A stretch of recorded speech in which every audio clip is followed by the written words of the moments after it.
So my dogs are joining us apparently. So if you're trying to figure out how much weight you need to lift, there's a couple of considerations here. So first of all, you need to be thinking, if you are currently getting ready for a competition, we're not trying to push the weight. We're not trying to make any substantial progress when it gets close to that competition time. Your focus needs to be on the jiu-jitsu, and the training aspect is simply to keep you moving well and feeling good. So that's where we'll pull back a little bit on the weights.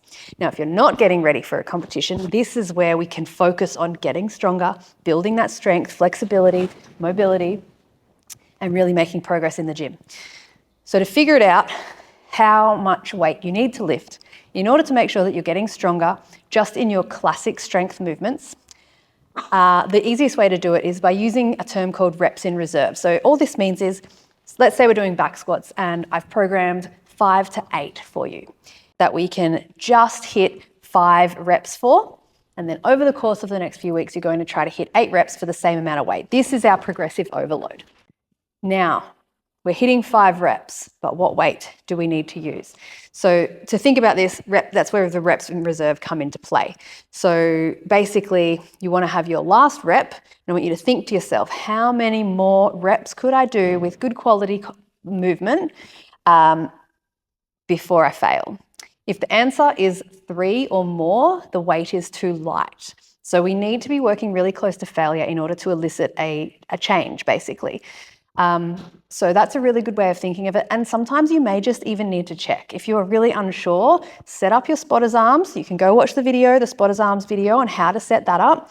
Set them up and find out. If you've set it up for, say, 40 kilos for 5 reps of a back squat, you do your 5, and you go, okay, let's see how many more I can do. And if you can do 3 or more, the weight is too light. Now, if you're unsure, use your spotter's arms all the time. Use a spotter, whatever you need to do in order to get that weight. That's absolutely fine. And this goes for any strength movement, whether it's bench press, deadlifts, RDLs, push-ups, kettlebell squats, dumbbell squats, any of that, that's what we want to be. So when we're working on that true strength gains, we need to be working quite close to failure. Now, when it comes to some of the cardio stuff, that's a different story. All we want to be doing there is making sure that we can maintain movement quality throughout the movement and get the reps in that we need, but you don't need to be close to failure because we're working more on muscular endurance. So we want to be getting that heart rate up at the same time. So it's a little bit different there. So I hope that helps. I hope my dogs weren't too distracting.